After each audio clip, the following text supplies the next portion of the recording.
All right, so if everybody wouldn't mind introducing themselves, and then Tanya will have some stuff to share about the internship, and then we'll go through some questions. So Tanya, do you want to start? Absolutely. Thanks, Ashley. So my name is Tonia Dousay, and I'm an assistant professor at the University of Idaho. It takes a long time to get used to not saying Wyoming, where I was for 4 years. And I knew that would make John smile since that's where he is. I am a past intern. I was an intern in 2012 in Louisville, Kentucky. And then I became the intern coordinator the following year as they rolled out the program that we know now. So it's a great opportunity to be able to share what we've done with the program and chat with our past interns about the program. Awesome, thank you. All right, and then we'll just go down the list. John, you want to go ahead? Sure. Good morning, afternoon, wherever you are. My name is Jon Anderle, and I'm a PhD candidate at the University of Wyoming. I guess technically ABD. Hopefully that won't be anymore in about 6 weeks. But I've been in the program for about 4 years. I was one of the current interns. I was given the award in Jacksonville and got that full experience that we'll talk about later. So it's been a great ride, and I'm looking forward to sharing some of those experiences with you all. Awesome, thank you. All right, continue on. I'm not sure how to say your name. I'm so sorry. Give it a try. I'll give you a hint. Yeah. Muhterem. Yeah. Muhterem, I would not have been able to say. It would have come out sounding much more Spanish than that.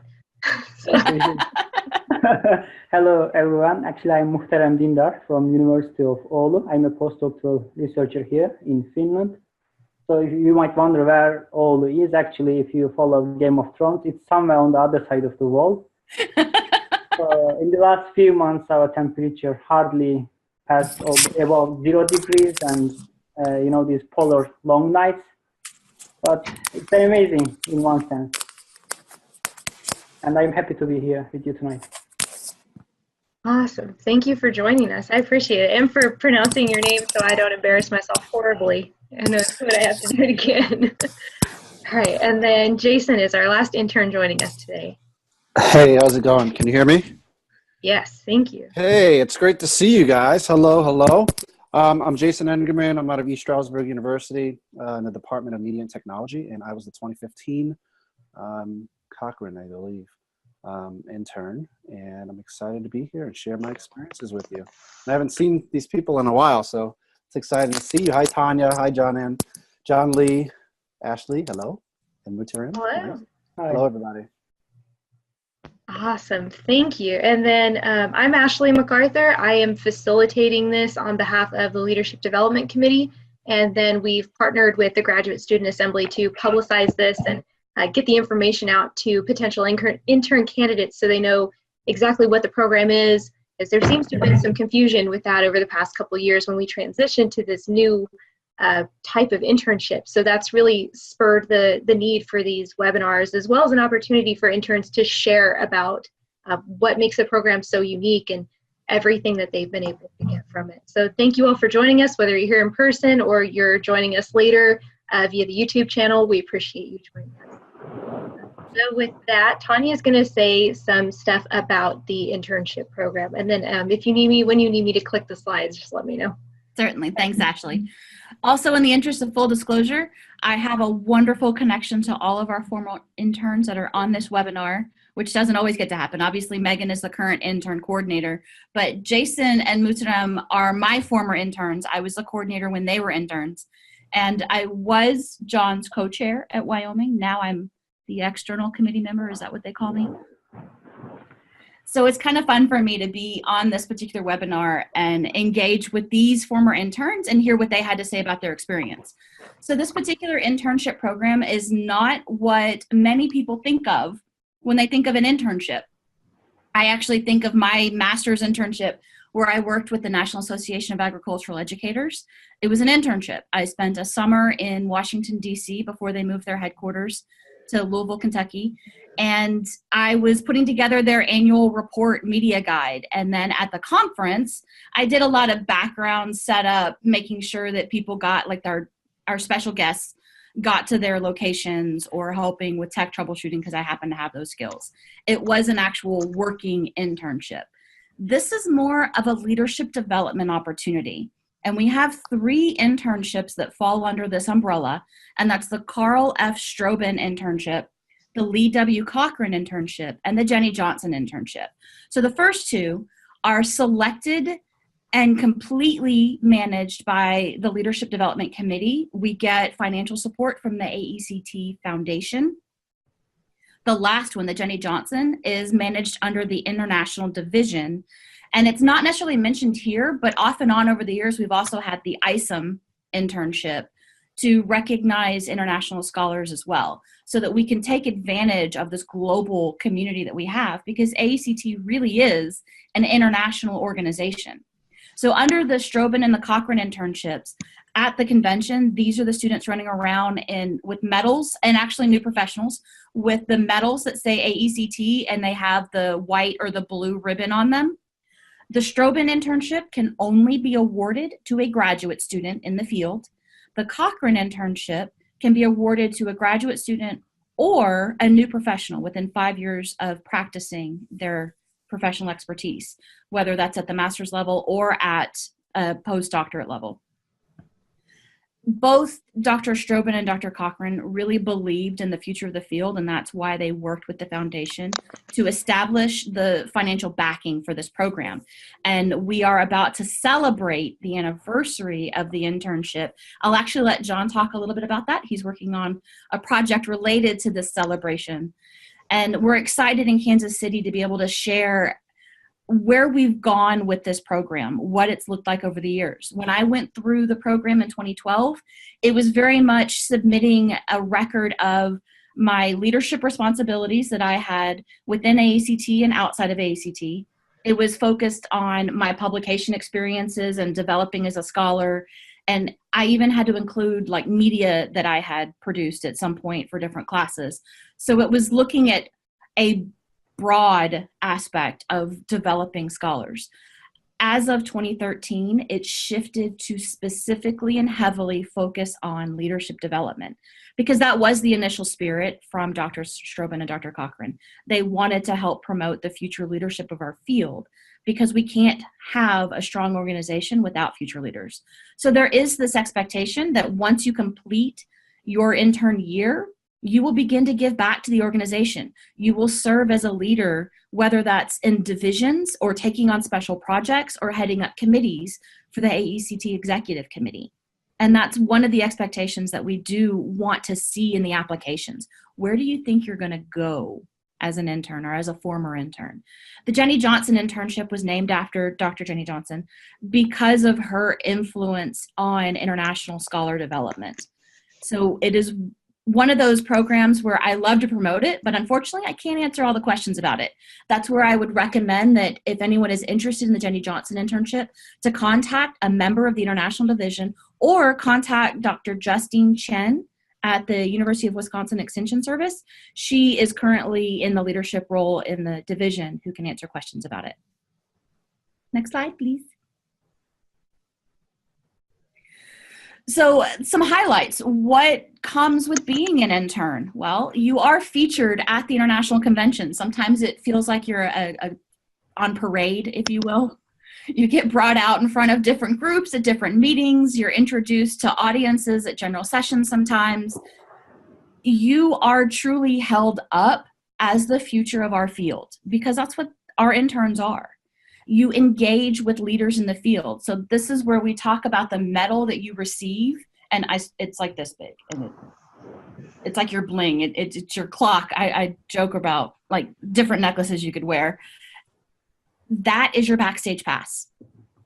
That medal allows you to go into any meeting. Now, many people might assume that as an organization, we're very hierarchical. AECT is fairly flat. People don't mind if you join and shadow. We love it. It's a great opportunity to learn. Most of our meetings, committee meetings or editorial meetings, are open, but there are a number that are closed or that you just may not feel welcome in. That medal becomes your all paid expenses exclusive pass. Somebody questions where you're headed, you hold up the medal and they don't think twice about it. It's kind of cool that way. But the role of being an intern is to really develop that leadership through mentoring. So this was a huge shift. I am part of a group that's been conducting research over the internship program and the history of its evolution and what has happened with interns as they've developed into their careers. Mentoring was never really codified until the 2013 program, but it was always there. When I was an intern, we were encouraged to shadow someone. So my intern year, I walked up to Dr. Steve Harmon and asked him if I could shadow him. He was the incoming president-elect of AECT, and I thought, who better for me to learn from? And I just kind of wandered behind him as he walked through the International Media Festival that we used to hold. I went to one of the sessions where he was presenting and actually got a great idea that I've implemented multiple times in my classes since then. So it was a useful experience on multiple levels. And we just had conversations about what are my future goals and where do I see myself in the organization.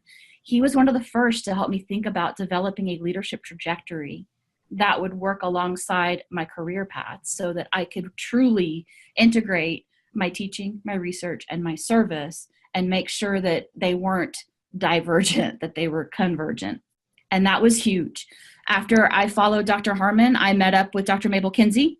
She was then the president of the Division of Distance Learning, or not Distance Learning, sorry, the Design and Development Division.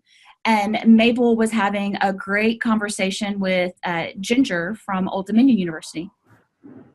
And they were talking about how do we get leaders in AECT and keep them active. And I always go back and I can remember standing in the hallway at the Galt House and overhearing the issues that they were discussing.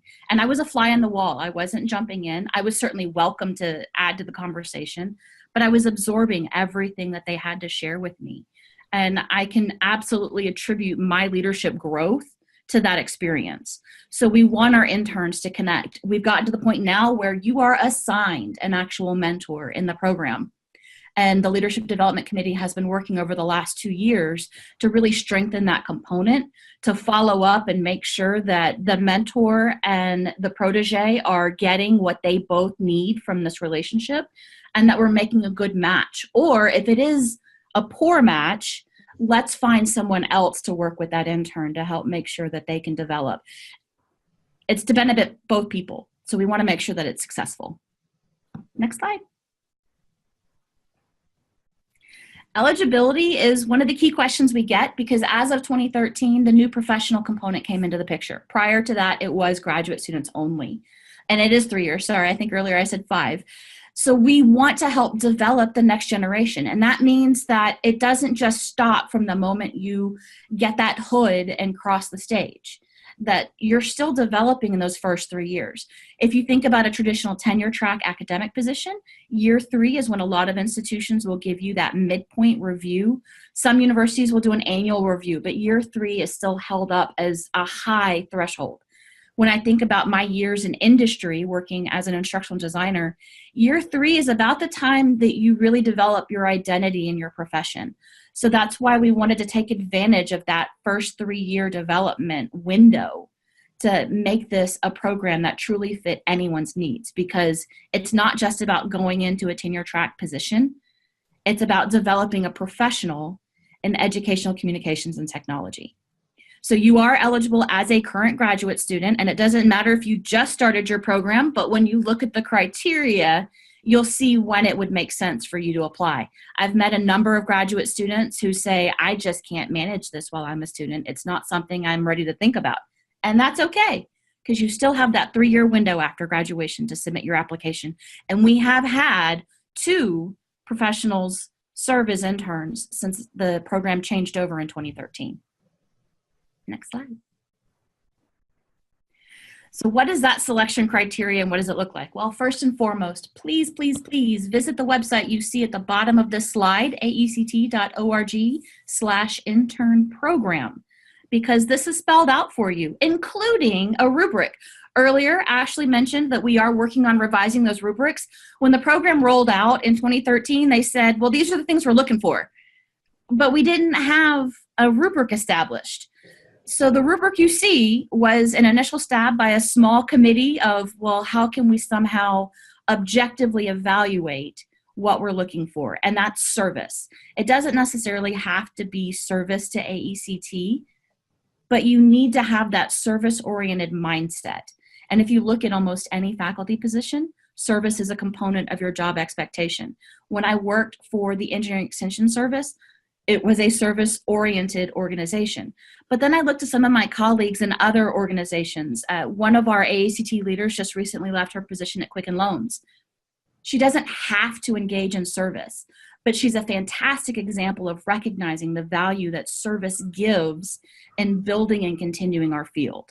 So that's why this is a huge priority for us. It's to make sure that the field maintains a healthy relationship between research and practice, and that happens through service most often. So when you look at that criteria, you'll look at the different levels and how your application will be scored. And we want you to explain in detail your service. And I'm hoping that maybe later Jon will actually share how he highlighted his non-academic service in his application, because I was his sponsor, something that we'll talk about in a moment. And he sent me his responses to the application so that I could read what he was submitting. And that's another tip that we'll share. And I was really thrilled with how he spoke up his service outside of the field of AECT and of communications and technology. We do want to see a commitment to AECT. It doesn't have to be, I've been fully gung-ho committed. However, if you look around the organization, we have a very strong growing membership base. And by engaging in this webinar, all of these former interns and Ashley, who has not yet been an intern, I'm suspecting that she'll probably apply in the coming years, is demonstrating that commitment to AECT. I mentioned that my internship years are gone. I'm still actively committed to that service to AECT. So that's where we want to see you have specific plans of, I'm going to work with this division, and you'll notice how that ties in later. So you want to create an integrated application response to make sure you hit these criteria. We want to see emerging leadership. It doesn't matter if that emerging leadership is in GSA or if you've served in another division, if you've been on one of the committees in AECT. That emerging leadership could be, I serve in the Graduate Student Association at my university, or I've been active in ATD for years because of my master's program, and I can demonstrate my leadership development over in ATD. That's a great example of that emerging leadership, because this type of information also helps in that mentor matching. How much of a mentorship relationship do you need to focus on particular areas of your growth? Professionalism is huge. We don't exactly want somebody with an inappropriate Gmail address applying, and that's what would be promoted. We don't want someone who isn't necessarily aware of the message they send by the actions that they do. And thinking about how that professionalism reflects both on the organization and on your home institution or organization, depending on where you might be working or studying. So professionalism is another piece of the criteria. And then last but not least, your goals and interests and how they align. So this is your opportunity to tie back to those other three areas and say, you know what, I'm graduating in 2018, and I think that next year I would like to run for a specific office, and this is where you can list out what that office might be. Maybe it's treasurer, maybe it's president-elect, maybe it's the communications officer of one of the divisions. And I'm after that, because that term is a 3-year commitment, then at that point, I'll be approximately midway into my career path for an evaluation period. So maybe I'll take a year or two off, and then I want to look at doing this other role. And eventually, I think I'd like to be involved in this area, or I know that we're working on revising the standards in AECT, and I really think I'd like to be part of that committee. Because not only does this tell us what you're looking forward to, but again, it helps us align with your mentor, and it helps the coordinator say, if you've been selected, this is the person you need to contact to help make that goal a reality. Next slide. So it is an online application process.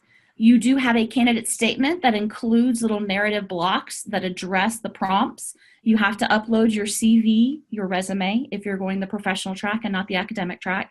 And you have to have a sponsor letter. So this is where I'll focus most of my attention since I've covered the statements in the previous slide. And your CV, definitely get feedback from any mentors you currently have on what it looks like, if it should be formatted differently. I was actually recently reviewing a CV for a graduate at Texas A&M University. She wanted feedback for another application process. But your sponsor letter is key. Your sponsor has to be an AECT member. You want your sponsor to know you because they have to speak to your strengths. Their letter is part of the evaluation process. There is a rubric criterion just for the letter. And if your sponsor doesn't know you, they can't really hit all of the points that the committee is looking for when they're selecting. I know that recently we had an individual, and I applaud his gusto. He emailed the current AECT president at the time and asked that person, I won't list a gender since it might identify someone, asked that person if they would be his sponsor. I got to give that applicant some props. That took some guts. On the flip side, the president didn't know this person and couldn't speak to the developing traits of leadership that are necessary in the application. So you really want to make sure your sponsor knows you. With that, if you are looking to apply, please send a draft of your statements to your sponsor, because when they write their letter, that means that they can then say, as the applicant said in their application, they did X, Y, Z. Here's how I've seen that manifest as a leadership development opportunity. And so you get this tight alignment between the candidate statement and the sponsor letter that really helps lift an applicant above the others, if you will. And I guess I should mention, make sure your sponsor isn't sponsoring someone else. That has probably been the #1 reason for incomplete applications. This is a huge shift from years past. Some institutions would write one letter on behalf of all of the faculty, and that doesn't really work under the new model. Or some faculty would sponsor both of their graduating students or their students who are nearing ready for this.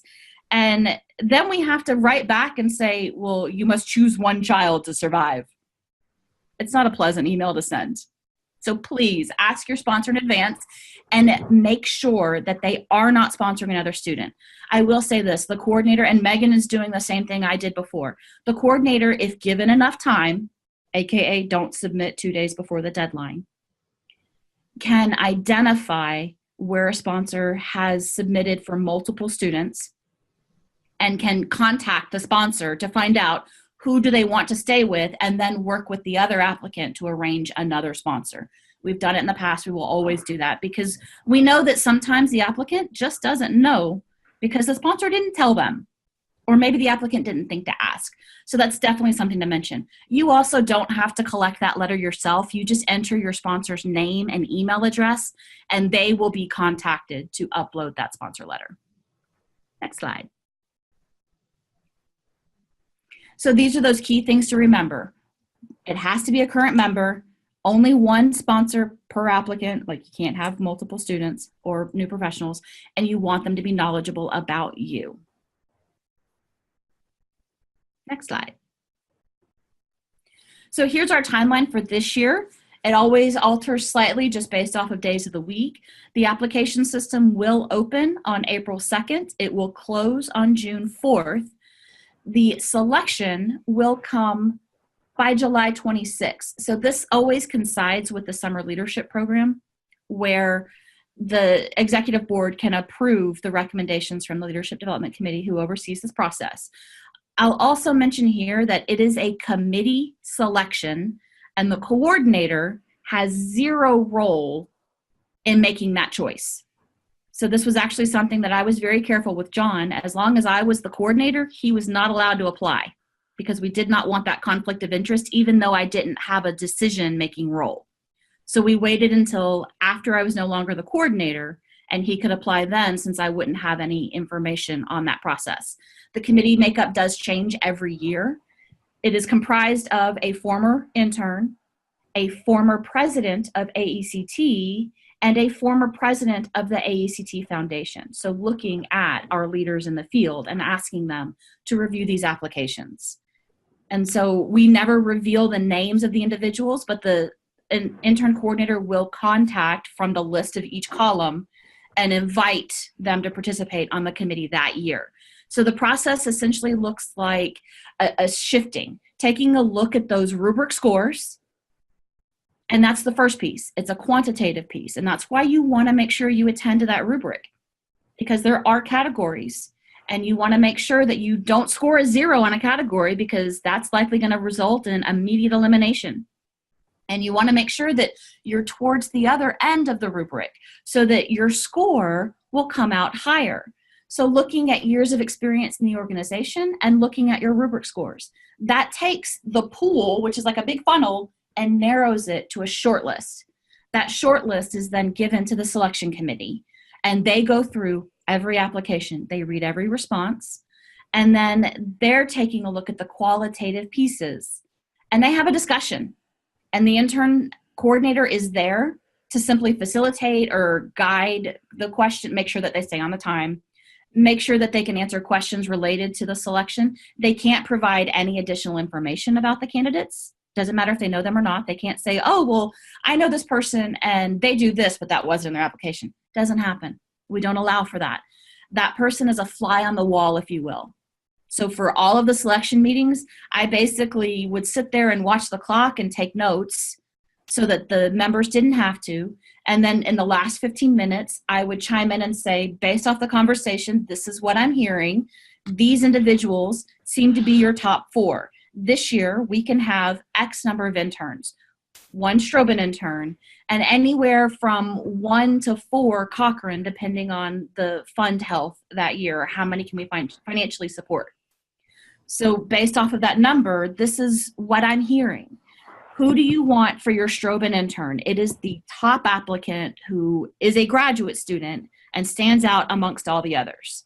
And then they discuss that, and we write down that person's name. So we have, we'll say randomly, 2 interns this year for the Cochrane internship. Thankfully, we've been able to have 3 and 4 lately. Which 2 applicants will be the Cochrane interns? So it doesn't matter if you come out of the quantitative piece at the bottom of the numbers, as long as you make that cut, because that qualitative conversation is where I've heard the committee talk through and say, well, this person said that they were active in this organization. Did you guys see that? And inevitably, at least one member says, I must have missed that. I'm so glad you brought that to my attention. That's worth discussing further. And in some cases, they begin to think about what trajectory the applicants might take once being selected. So that's feedback that we collect and that the intern coordinator can give back to the selected interns and even those who weren't selected to help them both grow as a leader, and if you weren't selected, help improve your application for the next year. So this year's interns will serve in Kansas City, and that is October 21st to 27th, 2018, and interns are expected to be at the convention for the entire week. Next slide.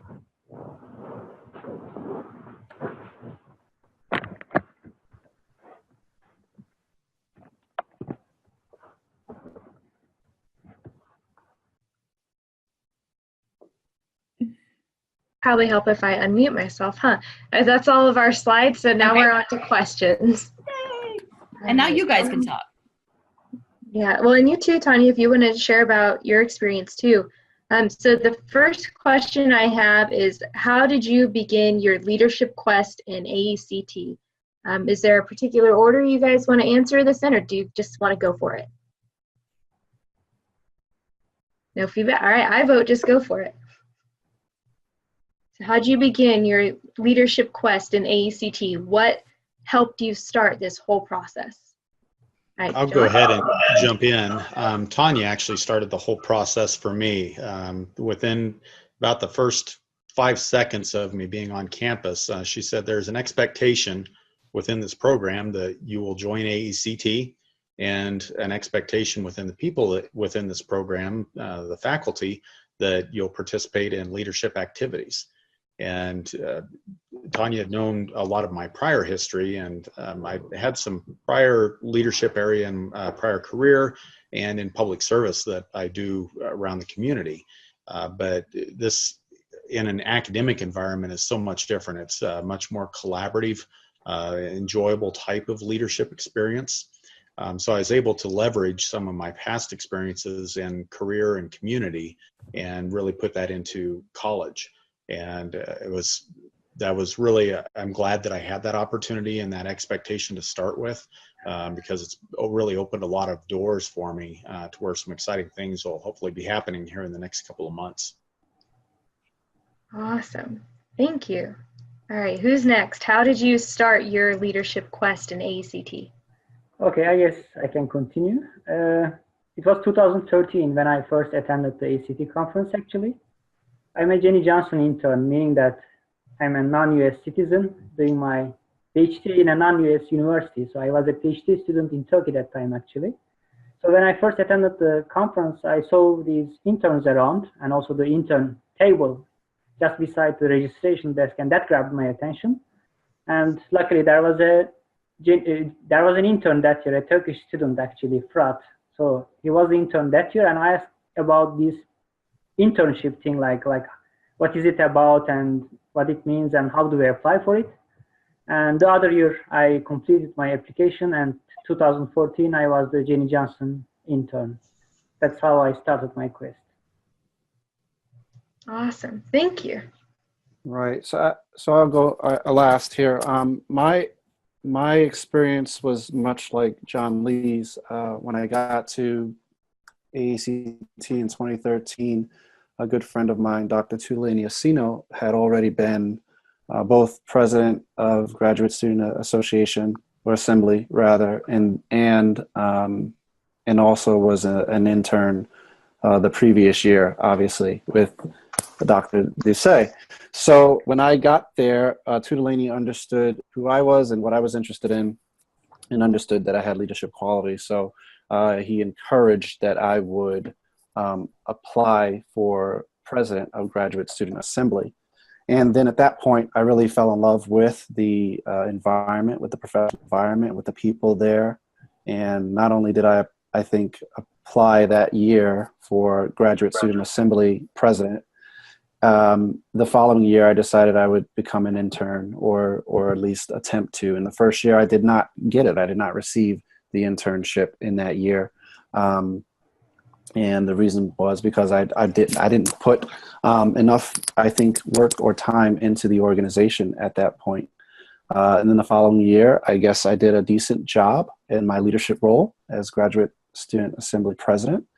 And then I applied again with some reformations and refinement and more connections. And I was able to get the Cochrane internship in 2015.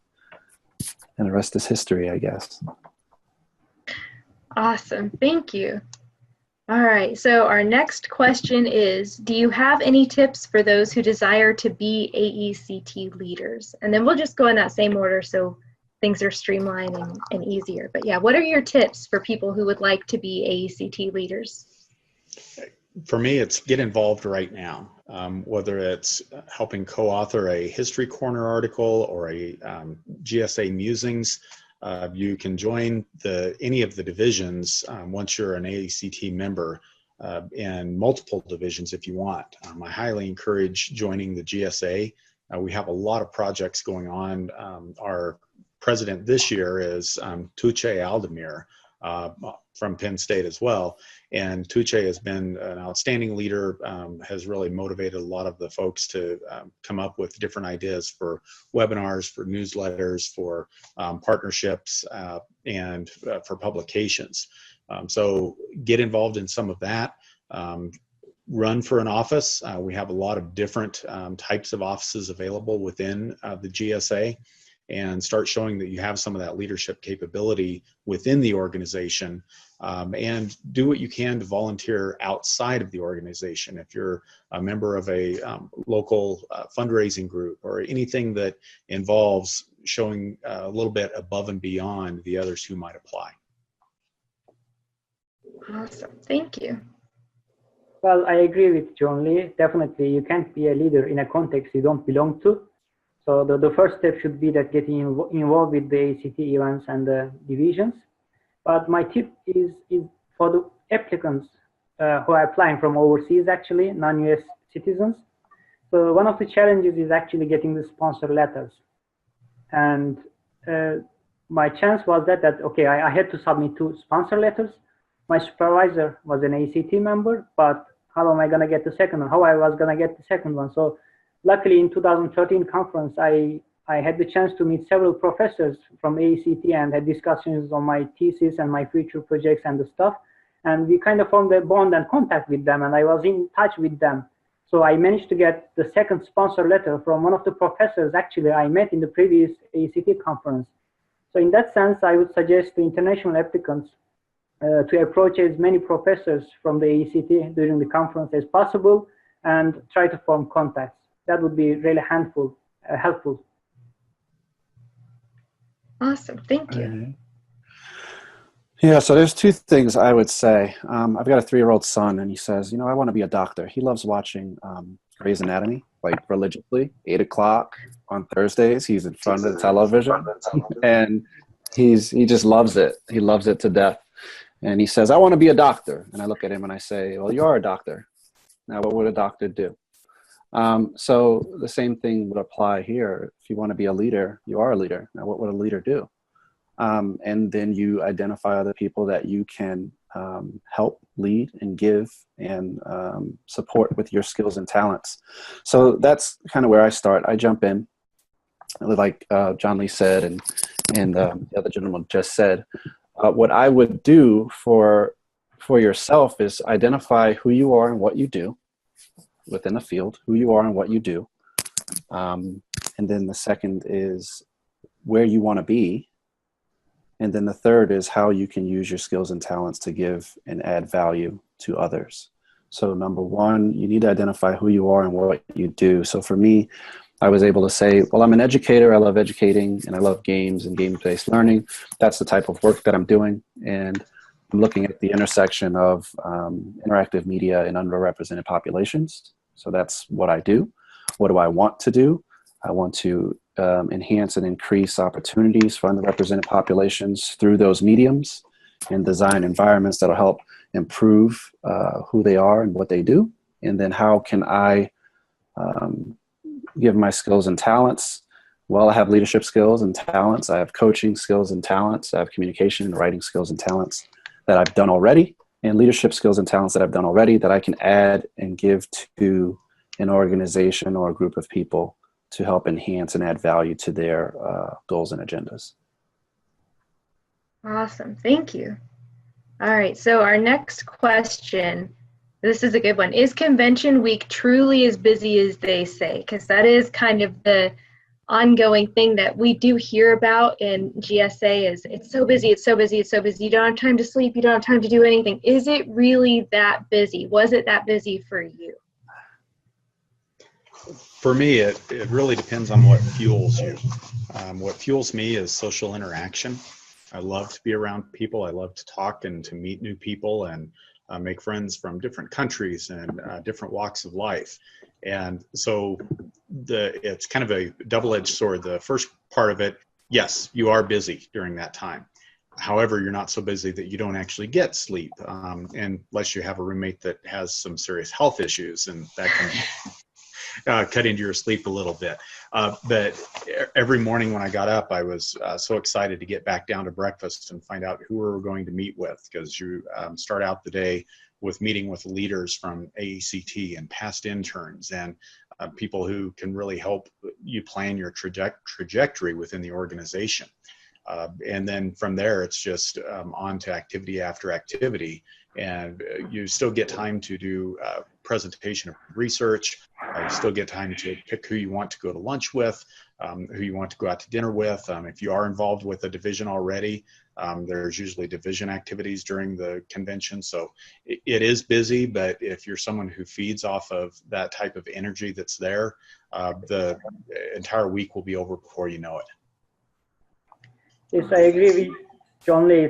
It's pretty busy, but I enjoyed every single minute of that business, actually, meeting with professors from all over the divisions and having interactions with them was one of the most valuable part of my experience there. So in that sense, yeah, I think it's good to be as busy as possible in that week. Awesome, thank you. Yeah, I think it's like transformational chaos. or structured chaos. But it's transformational in the sense that you have an opportunity to have a structured agenda. It's clear that you know what you're doing every minute of the day, which is good. Not every single minute. There's enough structure in it that allows for flexibility and some free time, which is good. But you have a structured timeline that you're going to have opportunities, and there are opportunities. And so that's the transformational part. I think the chaos part is that it's structured. It's structured to the hilt, which is good because it's trying to allow you to have the most out of the opportunities that exist there. And there are so many. There are so many opportunities that exist at AECT. So how can we get the interns and the leadership to experience the experiences that are necessary, but also to find fulfillment and engage and maximize those opportunities? So I loved it. I thought it was amazing. Just like John Lee said, I get energy from meeting people and getting to know, especially the leadership that's been around for a while, luminaries in the field, the Ragaluths and the Couches and the rest, Persechis, champions. The names go on and on and on and on. So it's really neat to have sit down conversations with them and time to spend with them. And so in order to get that, you have to structure it. So it's great. Awesome. Thank you, guys. All right. So the next one, what was the most valuable part of the internship experience for you? For me, it just dovetails with the previous question. It's the opportunity to meet, like Jason said, some of the luminaries in the field, the people who actually wrote the books that you're using in your classes. And you can put the face behind the name and be able to visit directly with them and find out their ideas of future opportunities in the field. So that social interaction was absolutely the most valuable part for me.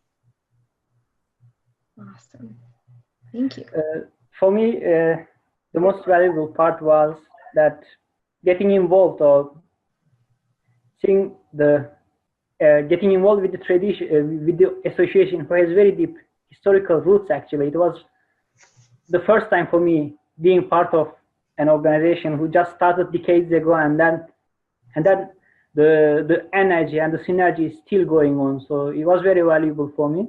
And I just want to add one more thing to the Jason's in terms of the opportunities. There in 2014, I had the chance to attend the Design and Development Luncheon. And there was the award giving ceremony for the Outstanding Article Awards. And I was thinking like, okay, maybe I will apply to this awards one day.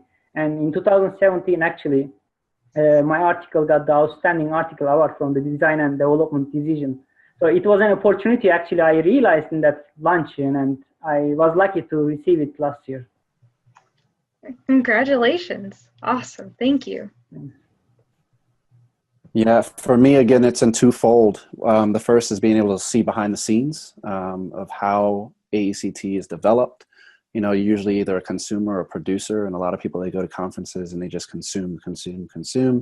But understanding the back end of what it takes to actually make it run and operate and kind of get a view under the hood, that was really, really neat. To go to the spaces and places where most people aren't and don't go, like the, I can't even remember what it was called, the funding arm, because there's different arms of the organization.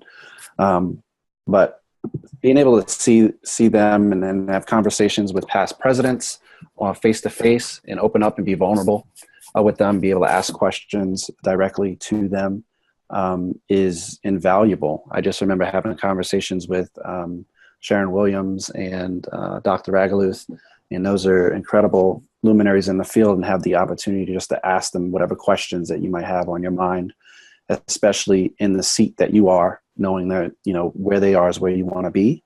And so you ask them, well, what was their trajectory? And to come to find out that many of their trajectories were very similar to your own is really neat.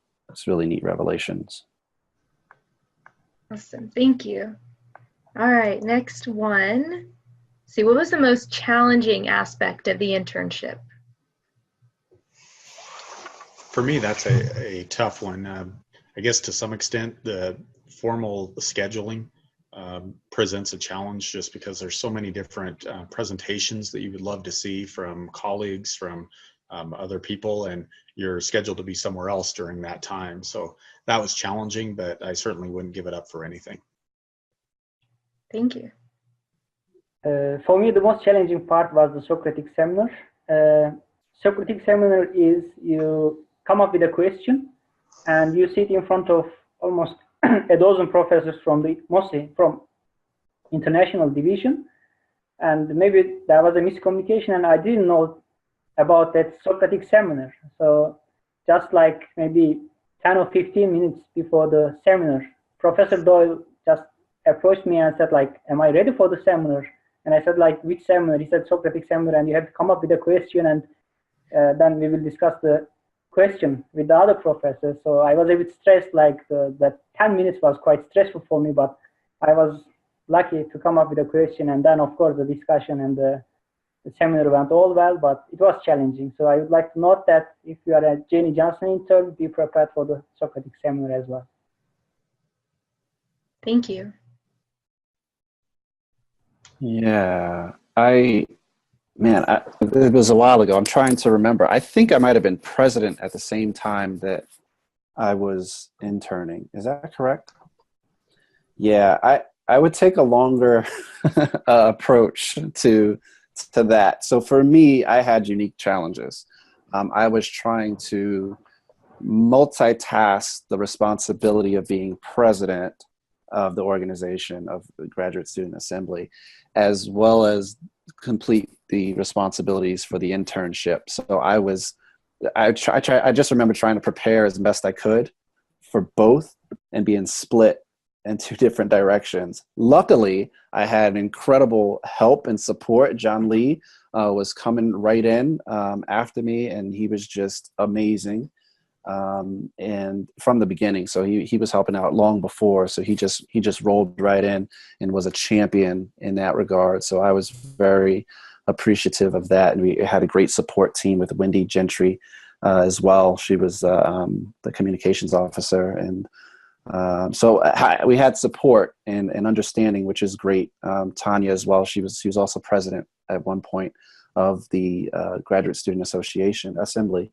So that they all kind of understood where I was at that time. But the preparation for the experience, I don't want to say you can't prepare for it, but because you get opportunities like this is a great opportunity to hear from people that have had the experience. So this prepares you as much as possible, I think, which I didn't have that in the time that I was an intern. But trying to prepare for it, I'm still thinking, how would I have prepared for that experience a little differently? I don't know. I think that what's great about it is that your cohort that you go in with you get really close with them. And I guess you kind of rely on each other. And that, I guess that part of it really worked because we became really close, myself, Wendy, and Hantao. And so that was some self-reliance there that I guess was engineered, I guess, to some extent, which is great. Yeah. I don't know if that helped any. Wow. Yeah, absolutely. All of this helps. This is all valuable, and it's nice that we're able to share something that hasn't been shared before. So it was awesome. Thank you all. I think Jason also brought up a great point there about the camaraderie that you build with your intern class. So in my class, I have my sister and my brother.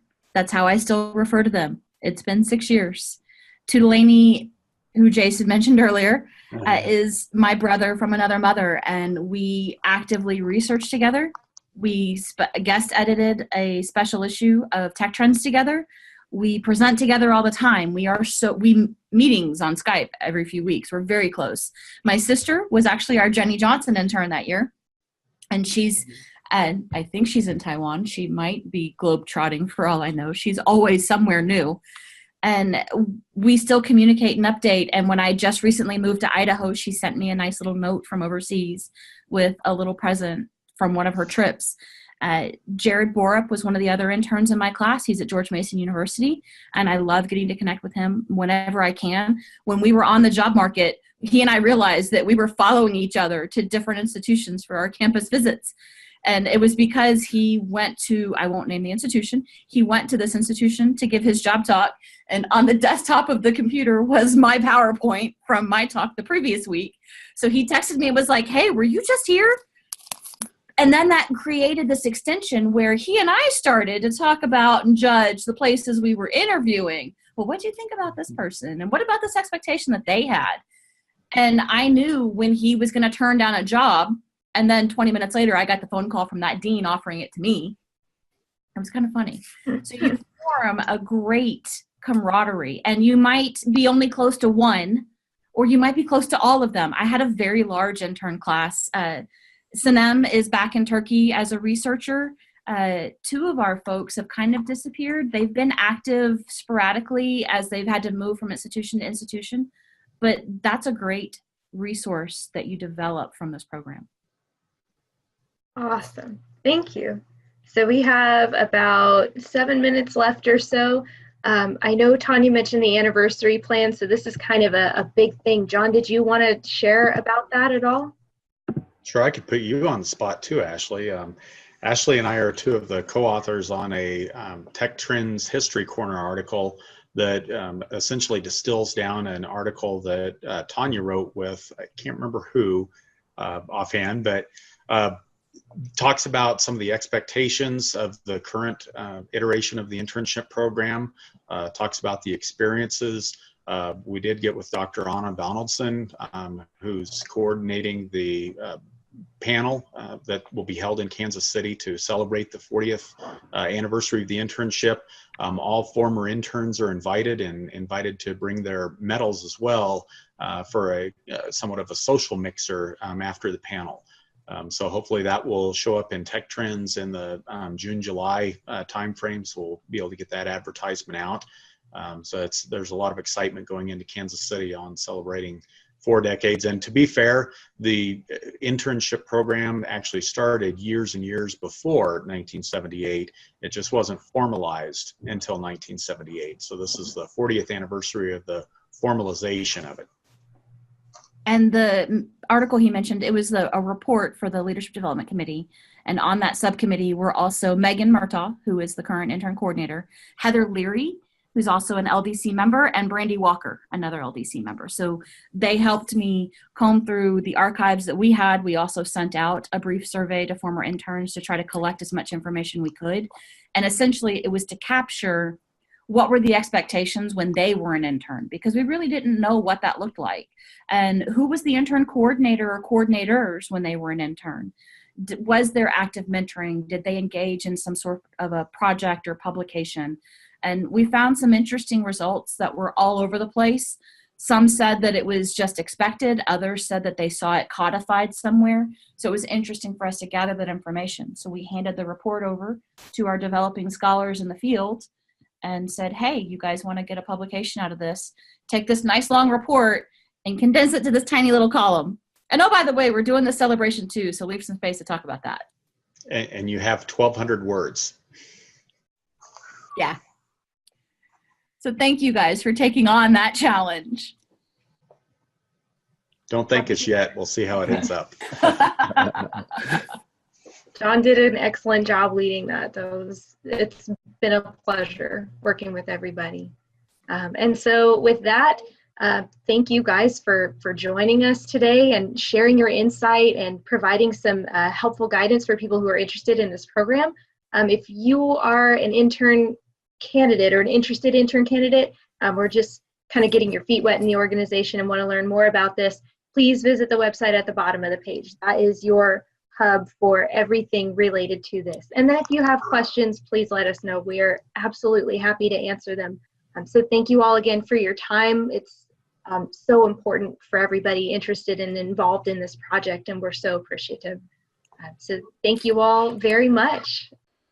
Be sure to tune in and join us as our special edition webinar series dealing with the internship program continues.